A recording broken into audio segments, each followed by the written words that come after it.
Good afternoon. I want to thank everybody for coming out this afternoon to honor Whitman's fallen hero, Army Major Michael Donahue. This crowd is amazing. It's very inspiring to see you all come out here for him and his family. And I wouldn't have expected anything less from the town of Whitman, the South Shore, the Commonwealth of Massachusetts, actually. I'm Christy Coombs, and on behalf of the Jeff Coombs Memorial Foundation and Massachusetts Military Heroes Fund, I'd like to offer our deepest condolences to Major Donahue's family, many of them whom are here today.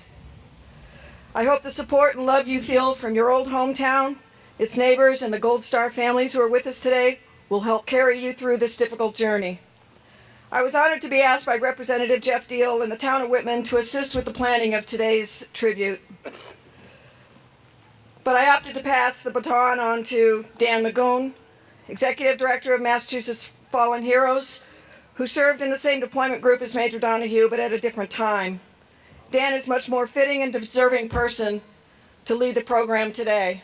So without further ado, I'd like to introduce Dan Magoon.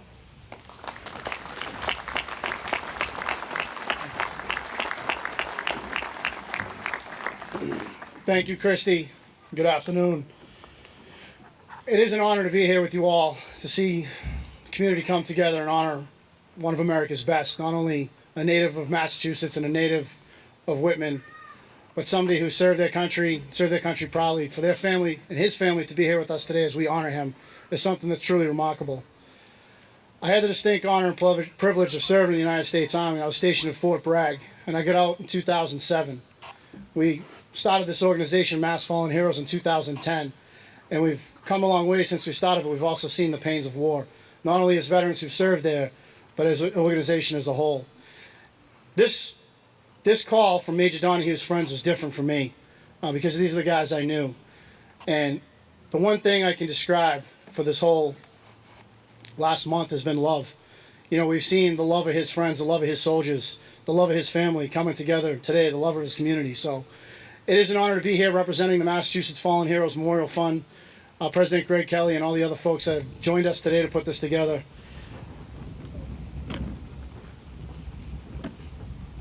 I'd like to introduce the Whitman Boy Scouts for the Pledge of Allegiance.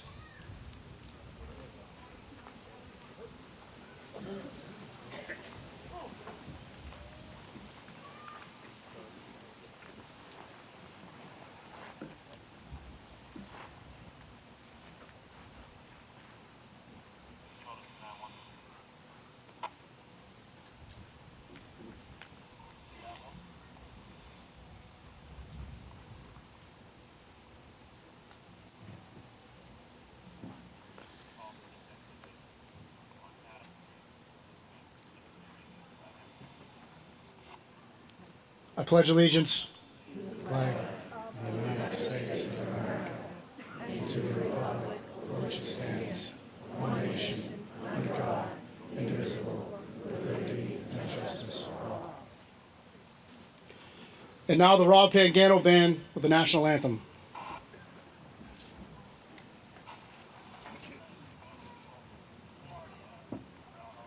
Oh, say, can you see by the dawn's early light what so proudly we hailed at the twilight's last gleaming, whose broad stripes and bright stars through the perilous fight o'er the ramparts we watched were so gallantly streaming, and the rocket's red glare, the bombs bursting in air, gave proof through the night that our flag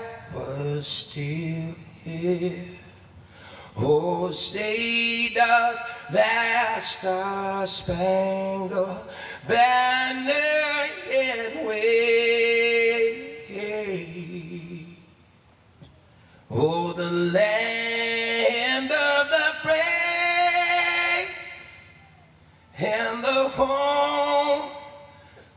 the praise.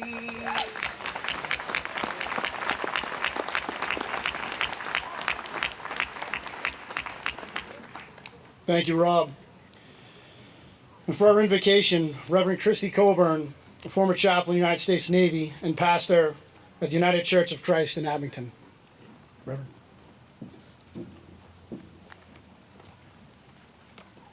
Let us join our hearts and minds together in prayer. God of love and peace, we ask your blessing upon this gathering today. As we remember Michael and honor his sacrifice, may we also remember all those who loved and cared for him, all those who grieve his death today. And may this service remind us of the love that all of our veterans have for their country and for each one of us. Amen.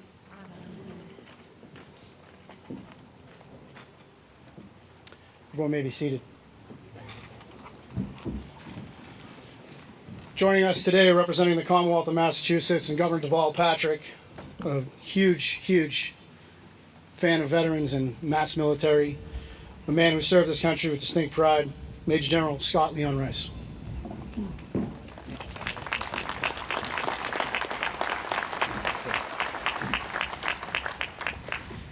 It's an honor to be here on behalf of our Commonwealth and Governor Deval Patrick and the current administration to say thanks and to remember something really special. I think later on today we might hear some words from Jacques Murphy's, specifically the Green Fields of France. If you look at the lyrics or read them as I have today, I see something that says and asks a question. Their last verse, their last phrase ends with this: did they beat the drum slowly? Did they play the fife lowly? Did they sound the death march as they lowered you down? Did the band play the last post and chorus? Did the pipes play the flowers of the forest? The question is in the air. Do we remember? Do we respect what this young man, Major Michael Donahue, represented to all of us? Freedom, liberty, dedication. And as we remember, do we gather hand in hand and look to the future? As Dropkick Murphys represents by this song to a young man from World War I, in remembrance of what that life represented, I look around me and my heart is warm. My pride is strong, and there's a smile on my face. Because there's only one thing that we as Americans do, that we can do, and we do, and that is join hand in hand as community, because this young man, Michael Donahue, is a part of our soul, our spirit, that is gone. He is gone from our presence, but his spirit has never left us. It will never go away. We are stronger, we are better off, we're a great country. And when you think of that phrase that started probably about a year and a half ago, Boston Strong, what does it mean? It means all those Red Sox jerseys we see around us. It means all those people in uniformed services that would gladly dedicate their life to what we have here, this community. It's to the family, to the Gold Star moms, it's to Dan and what he represents standing here, and military friends. It's what Christy's done up here to bring us all together. It's our elected representatives. It's those in military uniform. And most importantly, it's to what Michael represented for all of us. Spirit, hope, and a better future for ourselves, our families, our friends, and most importantly, our kids. Thank you for allowing me to be here to represent the governor and to say to all of you in this community, thank you for what you do. This is a special day. This is a special memorial, and I'm honored to be a part of it. Thank you.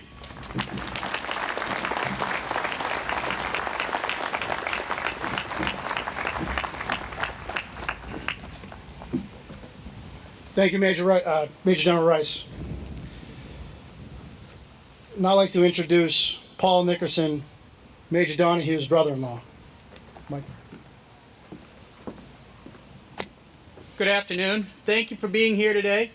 I'd like to thank all of you for the warmth and outpouring of support for the family. Mike was certainly a proud soldier who selflessly gave of himself. He was twice awarded the Bronze Star. He was twice awarded the Purple Heart. And he was really a soldier's soldier. He was a leader of men, but he did so much more than that. In his leading of men, he made friends with every one of them. When we were in Arlington for Mike's burial, the pomp and circumstance was overwhelming, and it was befitting the honor of the man that Mike was. But it was the outpouring of support of people like you, the community, his community of brotherhood of soldiers that was with him, that made and proved the man that Mike truly was. Michael, first time I got to meet Mike and really spend any time with him, they had moved to Columbus, Ohio from Whitman after many years here, and we were there for Thanksgiving. So Mike and I went out for a night on the town like guys will do. Mike had a first love, a very beautiful first love. I also loved his first love. It was a sports car. It wasn't a great sports car, but it was his sports car. And we got a chance to go for a ride, and we were on a road not too far from the house, and all of a sudden he took off he moved very quickly with his car. We looked up, and next thing I know, there was a police officer flying next to us with his lights going as well. Mike thought this was a great fun, and when we got to the first set of lights, the officer didn't make any decision to move forward and try to stop us in any way. He pointed at us, the light turned green, and Mike took off yet again. At the next set of lights, the officer decided this was enough and pulled in front of us, and he pulls over to the window and he goes, "Boys, what you think you're doing?" Mike said, "I thought you wanted to race." Now, Mike had a way with people, so instead of being cuffed and stuffed in some jail in Columbus, he gave him his little crooked smile outside of his mouth, and the officer said, "You boys be careful and have a good night." And that's what we did. Now, what that means moving forward, the people that were in Mike's life knew this. They knew his little smile would be enough to make everything okay. In Arlington, the sheer number of soldiers that were there from all over the world to come be there for Mike proved that this man was a leader of men. As if it weren't enough to be a leader of men, a great soldier, a decorated war hero, Mike was much more. He touched everyone, everywhere, and even people he didn't know. In his first tour of duty in Iraq, he realized that the villages there didn't have many shoes. Mike liked kids.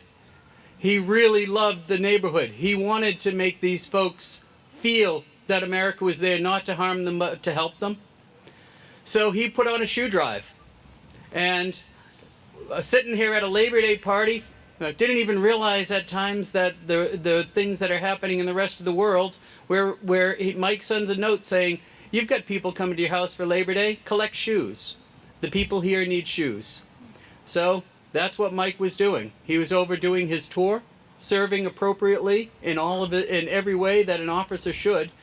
And then with his spare time, he's gathering shoes so that the local children can have shoes on their feet. An incredible man.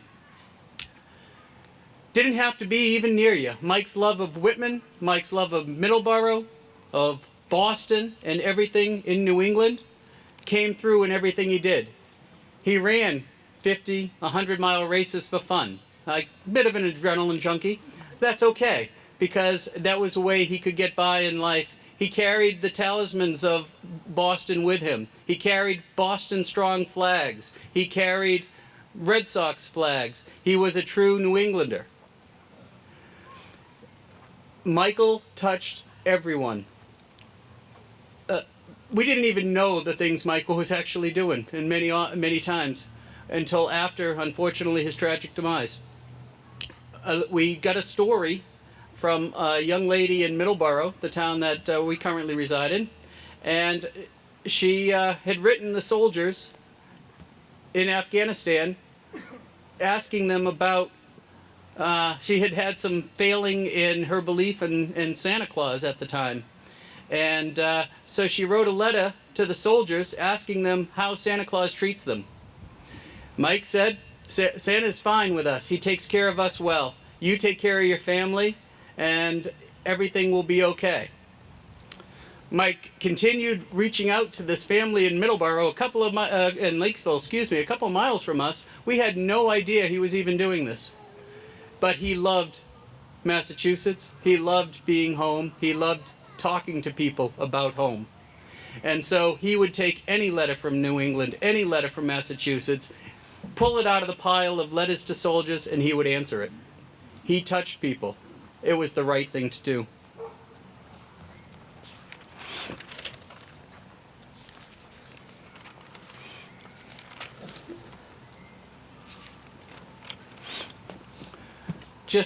Mike had decided it was his mission in life at a fairly young age, that he wasn't sure what he was going to do.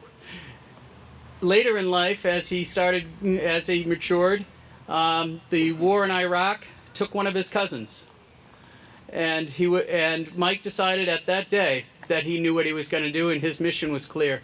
He was going to follow the footsteps of his cousin, and he did so. It was the right thing to do. And to this day, Mike wants to serve a mission, and he wants all of us to help him with that. And that's when you have the opportunity to do the right thing, do it. Life is short. Reach out to those around you. Make a difference. It's the right thing to do. And that is what Michael Donahue is. Michael, you've served your mission. Rest in peace.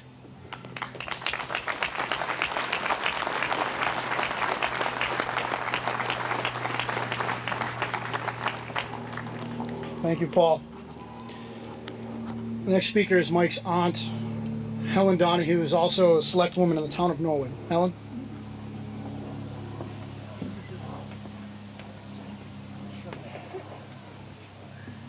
Good afternoon. I look around and my heart is moved. All those who have served, would you please be kind enough to raise your hand?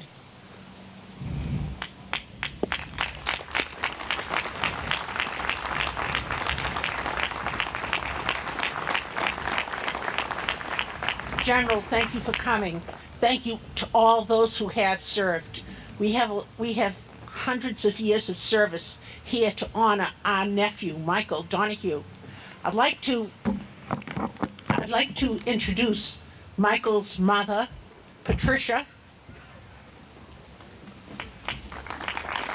Michael's father, Jack.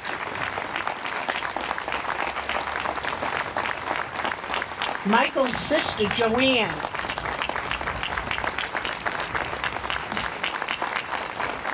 And you heard from Michael's brother-in-law. Joanne's children are here also. And I'd like to bring up from Norwood. I see we have some Norwood people here. Thank you for coming. And I'd like to bring up from Norwood Ted Mulvihill, who is he has served as president of the Massachusetts Veterans, which association, Ted? Thank you, ma'am. Which association?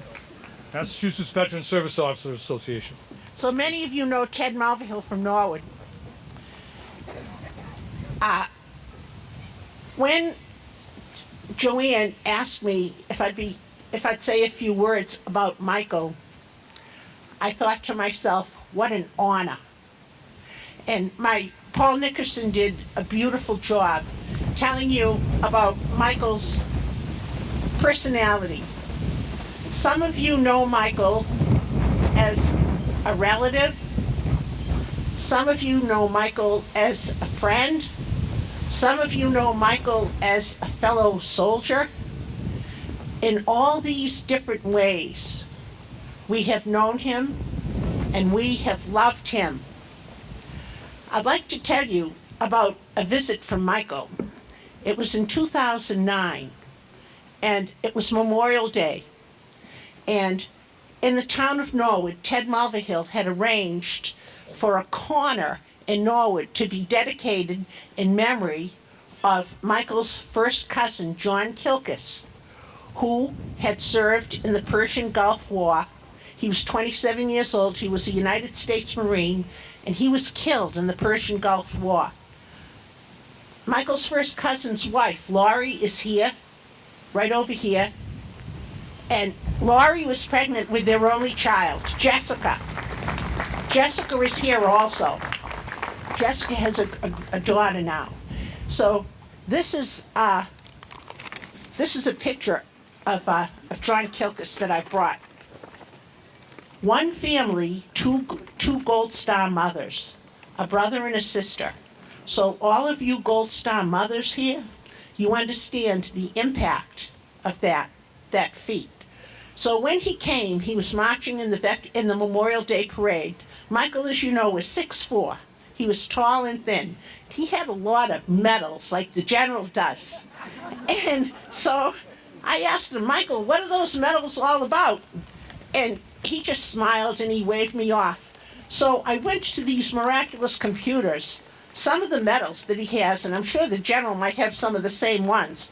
Paul Nickerson mentioned 2 Bronze Stars, 2 Purple Hearts, but there were medals from German Armed Force Efficiency, Korean something or other, Iraq Campaign Medal, Afghanistan Campaign Medal, National Defense, and all of these things. And when he came,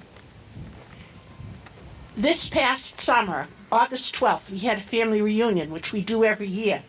He was over there in Afghanistan, so he took a 2-week furlough, and he flew home to South Carolina. He picked up his wife and 2 of his kids, his children, 10th grade and 12th grade. And the third child is in third offspring is in her first year of college. Picked up the third child in Washington, D.C., and drove up to the family reunion. And when he had come in the past to the family reunions, 3 years ago, he brought this present. And at that time, it said on it, 35th Signal Brigade. And on each of the pens in this present are the character feats that soldiers that he was striving to achieve. So I wrote down the words that were written on each pen. How about this, fellow soldiers? How about this, Boy Scouts? How about all those families who have supported all of our soldiers over all these years? How about America? How about that beautiful flag flying on the fire truck over there? Some of the words: duty, selfless service, honor, integrity, loyalty, respect, and personal courage. This is America. This is Major Michael Donahue. And it's going to take a lot of courage for all of us to remember him.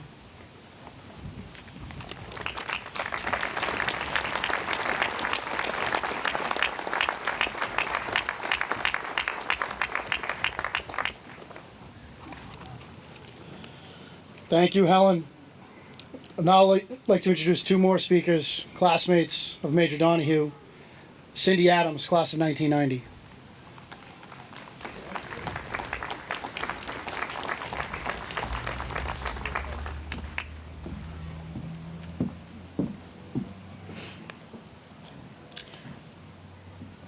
Michael Donahue was a kid I just went to school with. I don't remember having a single conversation with him in high school. We didn't play with the same friends when we were little. In fact, I forgot he was in my 4th grade class at the Holt School until I came across our class picture a week after he had passed. And there he was, the tallest kid in the back row. And here I am, 24 years after graduation, speaking to you all about a man that I didn't know. Thanks to Facebook, we became Facebook friends, clicking like on pictures and leaving comments here and there. On April 11th, he posted a picture of an outstanding piece of lapis lazuli that was as tall as his knee. I commented that it was my favorite stone. Within minutes, he was asking for my address, telling me that it was all over the place in Afghanistan and that he'd be happy to send me some. My first thought was, I think you're kind of too busy to be sending me a rock. But on April 23rd, I received a message from him telling me that he'd put a small package in the mail and that I should expect it in 2 weeks. I received that package on May 12th. It was a ripped-up letter, repackaged in another envelope from the U.S. Postal Service, apologizing that they had destroyed my mail. I had to write him, I didn't want to, and send him a picture of this mess that the mail had made, and I thanked him for thinking of me. He wrote back saying that he would resend another package, and I finally had to say, please don't, I think you're a little too busy. I got no response to that. On June 2nd, I got another message. He had sent another package. My response this time was, you really should clone yourself. The world needs more real people like you.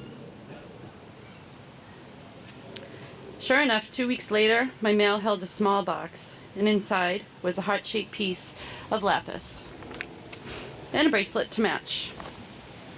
I wrote him right away and I thanked him again, asking what I could send him in return, and what I got back was, don't worry about it. The whole thing left me shaking my head. Why? We live in a world where people say things like, we should do coffee, let's meet for lunch. But the follow-through is where we all fall short. Since Major Mike's passing, I've heard and read so many stories like this, of his genuine thoughtfulness to make someone's day, of his genuine thoughtfulness, concern, and love for everyone that he came into contact with. So many stories of him going out of his way to make someone's day better. So I think I figured out the why, because because it's who he was and how he ran his life, walking his talk, setting an example. I didn't know him very well, but I know enough to know this guy was the real deal. I've lived most of my adult life under an awareness that people cross your path for and they're either a lesson or a blessing. Mike Donahue crossed mine as both. I learned from this man who I barely knew, who sent me a rock, that I am never too busy or too important or going through too much hell to be thoughtful and generous to another human being. My eyes are a little wider as I try to notice the greatness when it's right in front of me. I wanted to close this by thanking his family. I struggled with that most. This whole thing has been written for days, and this end has just been hanging with the cursor blinking and blinking and blinking. Everything I put down sounded stupid and sounded like it wasn't enough, because how do you thank a family for making this sacrifice? There aren't any words. Pay it forward is something we hear every day. There is no pay it forward for something like this. But I think that the best way that I could thank Mike and his family is to try to walk a little in his boots every day. Look around, be aware, listen to people, and when I find a need, carry it out in Mike's honor. Sometimes even a rock makes all the difference in the world. Who knows? That rock could change how a person views the world, or even himself, and maybe even restore a little faith in humanity. Thank you.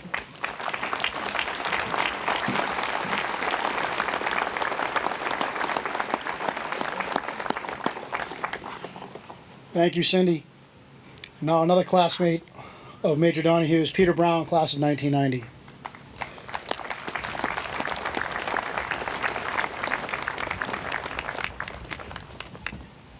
Thank you. Like so many of you, I received the news of Mike's passing. I was devastated. I immediately wanted to do something for Mike and his family. Mike and I connected on Facebook over the last several years. So many people do. We would speak to each other several times a year on the telephone. He would always call when it was time for our high school reunion to apologize to me for not being able to attend our high school reunion.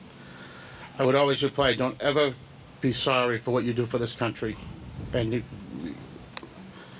every conversation and email Mike and I had would always end with the same two words, God bless. But that's the type of person Mike was. I created a Facebook page honoring Mike Donahue, and soon after that, everyone joined in and we decided that something had to be done here in Whitman. So many people shared so many heartfelt stories over the next couple days about Mike. It was absolutely incredible. There are many examples Mike left us with stories to remember him by, but more importantly, Mike left us with stories that we should live by. Mike was probably one of the quietest kids in our class, but Mike, I think in the end, will have the loudest voice of my entire class.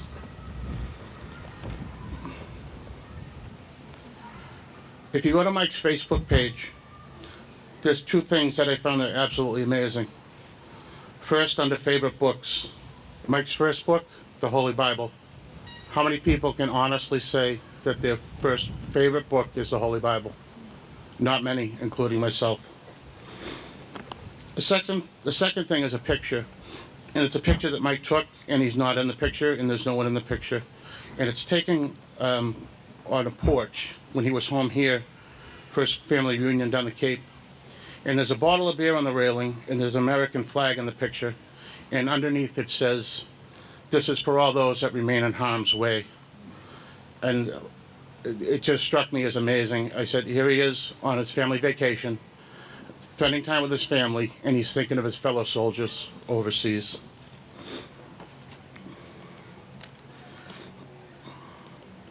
In my opinion, if you dedicate your life to your country and or your faith, that's a remarkable feat.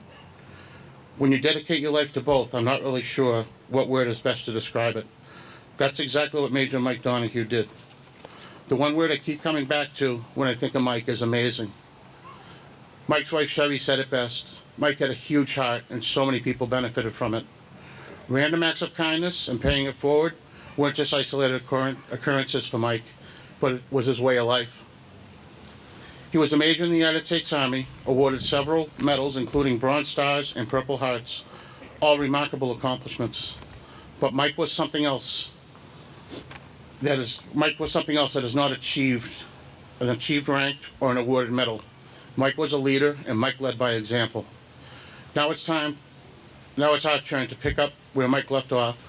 The class of 1990, Mike's class, my class, have decided to establish a scholarship in Mike's name to be awarded every year at Whitman Regional High School, and to be presented by Joanne Nickerson, Mike's sister, annually. Thank you all for coming out today, and in honor of Major Mike, please remember one of the Major's favorite sayings, every day is a good day. Thank you. I do have one thing to add. Since this happened, I wanted to do something special for you, Joanne, and I wanted to get a David Ortiz jersey, and I wanted to get it autographed by David Ortiz, so I figured I'd just go to Fenway Park early. The only problem was there was a guy that was playing the last 3 games. His name was Derek Jeter, and tickets were kind of hard to come by. So I called in a couple favors, and he made a mistake, though. I think he asked in front of Dustin Pedroia, David Ross, and Mike Napoli, because they all 4 of them assigned that shirt for you. Presenting the shirt, retired Army, Ned Kirby.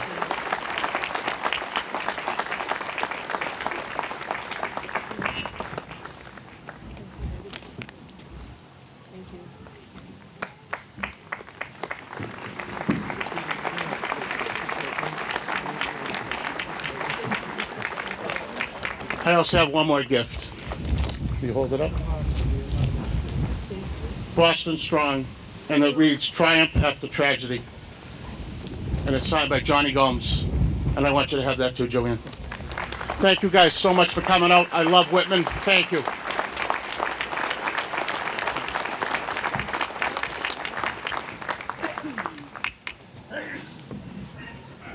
I'd like to introduce, representing Congressman Stephen Lynch, Shana Barnes, to present the flag that flew at our U.S. Capitol.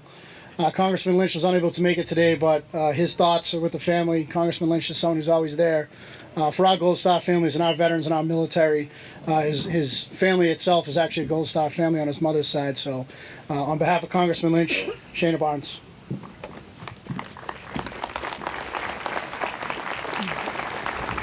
Thank you, Town of Whitman. Unfortunately, Congressman Lynch was not able to be here today, but he did send me to send his deepest sympathy and condolences to the family and to the Town of Whitman. You lost a really great man in Major Donahue. So I just wanted to read the certificate For the flag. Excuse me. The flag of the United States of America. This is to certify that the accompanying flag was flown over the United States Capitol at the request of the Honorable Stephen F. Lynch, Member of Congress. This flag was flown in honor of Major Michael J. Donahue, USA, in recognition of his faithful service, courage, and dedication to the United States Army and the United States of America. It is signed by, the architect of the Capitol, Stephen T. Ayers, and I have 3 of them to present today. 1 to Major Donahue's family, his parents, 1 for his wife, and 1 for the town of Whitman, that it may always represent his service. Thank you.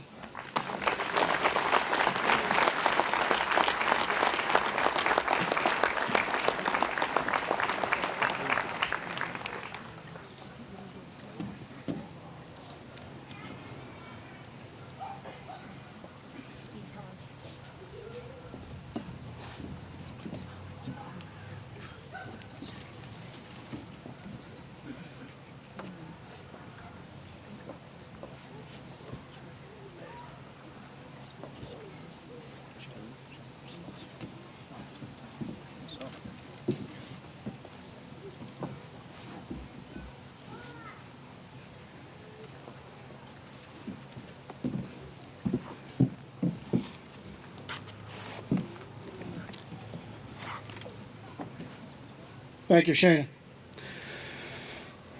There's many people that are among you, they're friends, they're neighbors, they serve this country.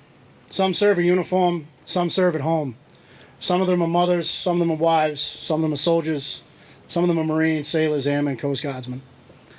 There's one family that a lot of people don't know about, and it's the Gold Star family. When service members go off to war, most families hang a blue star in their window to represent their loved one's service in this country's uniformed military. When that blue star turns to gold, many people forget, many people don't realize that that service member's gone. We come here today to join as a community, as a nation, as a Commonwealth, to honor Major Donahue and honor his family. The war doesn't end on the battlefield. If you're a veteran, you come home, a piece of it comes with you. If you're a family and your loved one's deployed, that battle's just at home as much as it is in theater. Gold Star families are the ones we honor, not only with our organization, but the friends that have put this together, Mike's friends, the town of Whitman, the Commonwealth of Massachusetts, come together to honor our fallen, honor their sacrifice, honor their family, honor the ones that are left behind when a service member makes that ultimate sacrifice. We've recognized the family, and I'd ask them to join us and stand up again to recognize the Donahue family, the ones that stood up earlier, and the extended family that is with us today, if they can rise.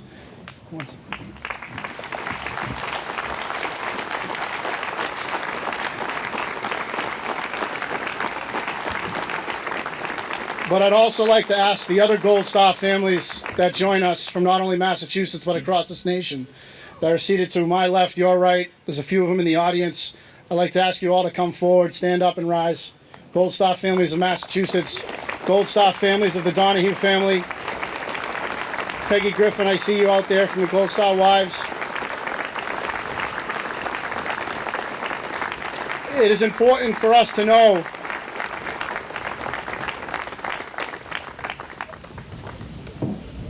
that we need to remember them, not only their service, but their sacrifice. And a lot of people don't know what a Gold Star family is, so I thought it was important that we recognize the Donahue Gold Star families and the other Gold Star families that join us. At this time, I'd like to introduce Dr. Carl Kowalski for a poem. Dr. Carl is Whitman Board of Selectmen, and he's the chairman.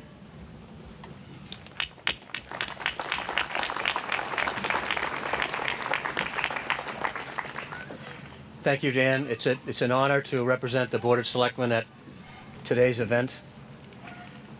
It's actually the second public event that I've joined Major Michael Donahue at. I was on the school committee 24 years ago, and I went to his graduation. I didn't know him then. His name was on the roster, but it didn't pass me. My daughter was actually graduated the year before him, and His sister Joanne graduated the year after him. She's here today. She brought her 2 sons so they could learn what it means to have integrity, have character, serve with service. So it's a real pleasure for me to be here today. I didn't know him then, but I'll never forget him now. There's a poem that's read, Christy Combs tells me, at every 9/11 ceremony of the anniversary, called We Remember Them. And I'd like to read that to you now because it's appropriate.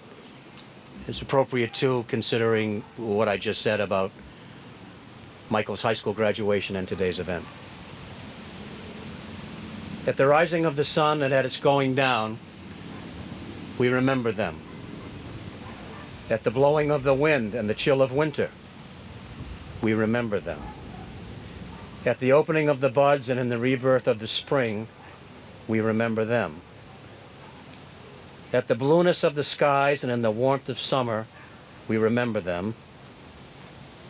At the rustling of the leaves and in the beauty of autumn, we remember them.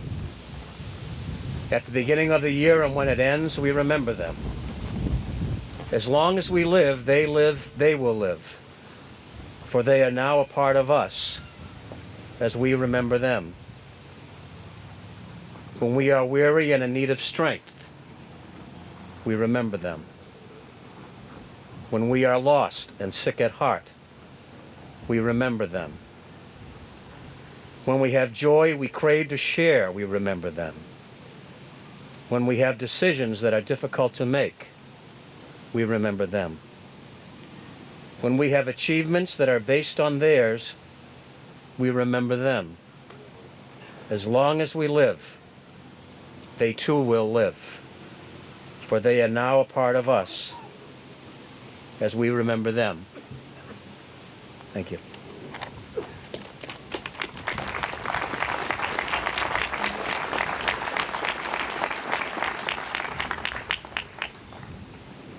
At this time, I'd like to ask everybody to remove your caps for a moment of silence.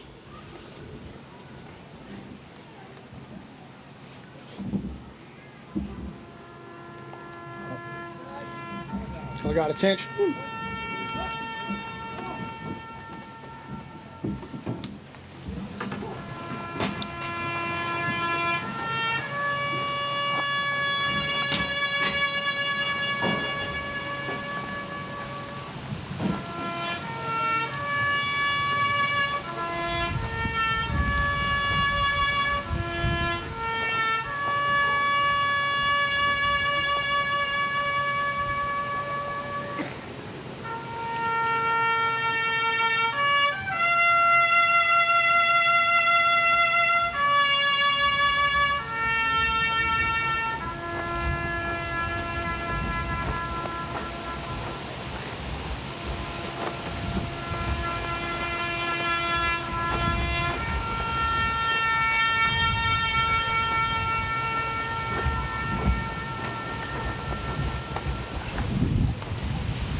everybody.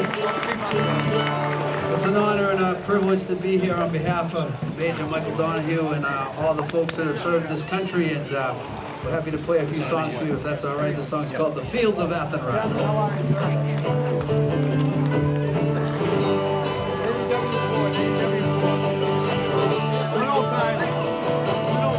By a lone prison wall, I heard a young girl calling, Michael, they have taken you away, for you stole Travaillan's corn, so the young might say the more. Now a prison ship lies waiting in the bay.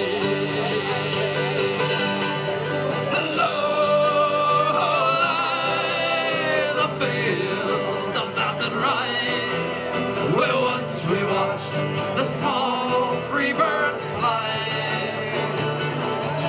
Our love was on the way. We had dreams and songs to sing. It's so lonely round the fields of Athenry.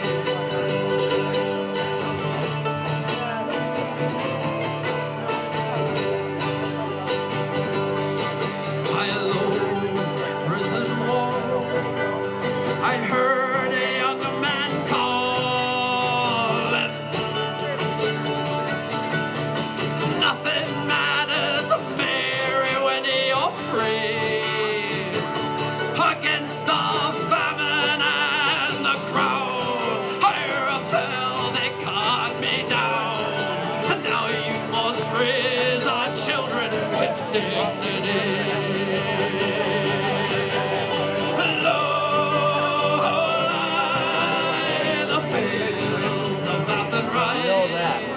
Where once we watched the small free birds fly. Our love was on the way.